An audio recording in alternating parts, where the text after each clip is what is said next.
Buenos días, profesor. Buenas tardes. Este es mi examen oral respaldando el examen escrito. En la primera pregunta sobre las concepciones tradicional y antropológica de la cultura,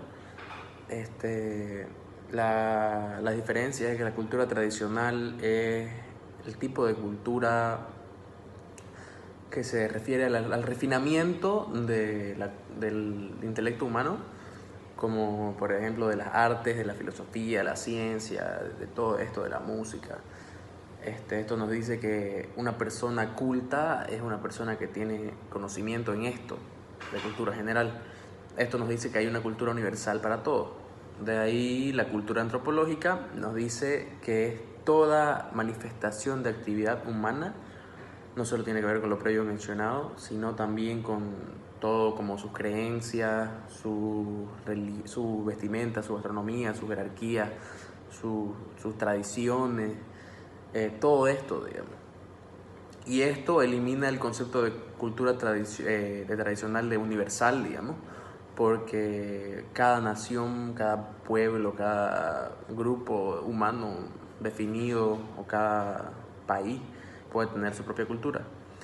Y reflexionar acerca de su importancia para nuestra convivencia, es importante la cultura tradicional, ese concepto, porque nos ayuda a estar, por así decirlo, más educados en el concepto de conocimiento, digamos. Pero el concepto de antropología en este tipo de cultura, digamos, en este concepto de cultura, es mucho más importante para la convivencia del ser humano, porque nos permite aceptar, bueno, no nos permite aceptar, bueno, sí nos permite aceptar que somos diferentes, digamos, y que tenemos distintas culturas. Luego la pregunta 2, ¿en qué consiste la aculturación? Esta es cuando uno se apropia de otra cultura, digamos, o la absorbe en un tiempo definido, largo, digamos, porque no puede ser como que, como decía el doctor, que yo me vaya a Brasil, aquí a Campo Grande, no sé, pues, un mes y que vuelva ahí hablando portugués, digamos. Nada que ver eso. Pero, por ejemplo, si yo me voy a España y me voy 4 años, y al tercer año yo ya empiezo a hablar como, o al segundo año, por ejemplo, empiezo a hablar como español y me adapto a sus culturas, me gusta más la comida de allá que la comida de acá y me empiezo a olvidar de mi cultura, eso sería aculturación, digamos. ¿Puede considerarse como un fenómeno negativo? Yo creo que sí puede considerarse como un fenómeno negativo cuando completamente te olvidas de tu propia identidad cultural y te aculturas directamente con la otra cultura y te olvidas de todo lo tuyo, digamos, o la mayoría.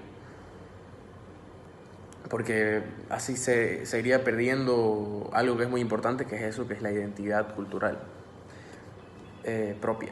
Luego, la tercera es de un ejemplo de estos conceptos. El concepto de sociocentrismo, el ejemplo que yo puse son los blancos conservadores de los Estados Unidos, porque ellos se creen superiores a cualquier cultura o sociedad que esté en los Estados Unidos, por ejemplo, los latinos o afroamericanos. Luego, el cronocentrismo, yo puse a nosotros los centennials, porque, bueno, no sé si en mi caso, la verdad no me he puesto a pensar, pero yo conozco a varios centennials que creen que la época en la que vivimos ahorita, o sea, nosotros tenemos más conocimiento, ya sea por la tecnología, ya sea por todo lo que tenemos, y que es la más lúcida, por así decirlo, y que nuestras creencias de ahorita son mejores que la de los otros, digamos, las otras épocas, que nuestros abuelos, que las personas de 40 años.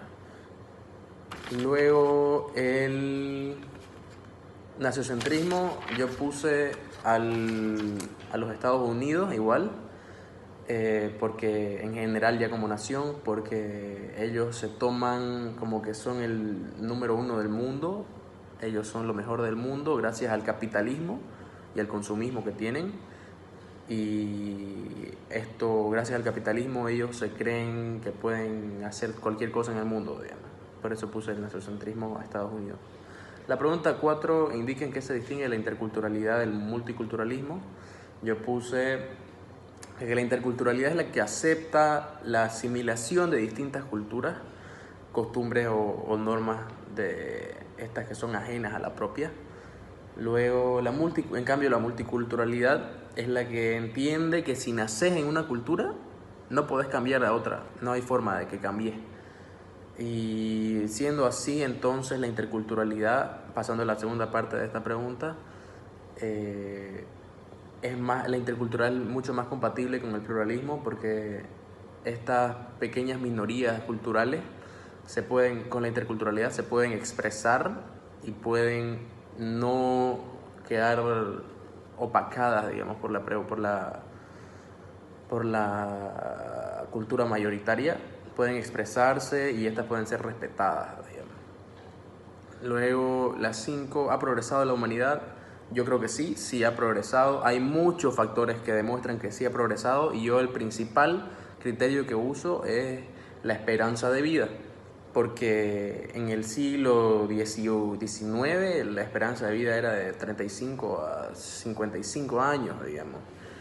O no solo eso, el año pasado, perdón, en el año 1950, que fue más o menos cuando la ONU empezó a captar información mundial sobre esto, la esperanza de vida era de 55 años, y ahorita mismo la esperanza de vida es de 72 años. Por tanto, yo tengo como principal concepto de progreso ese. También puede estar el de tecnología, que hemos avanzado en todo, prácticamente medicina, tecnología en medicina, tecnología como los celulares. Pero para mí la principal es la calidad de vida y la esperanza de vida. Muchas gracias.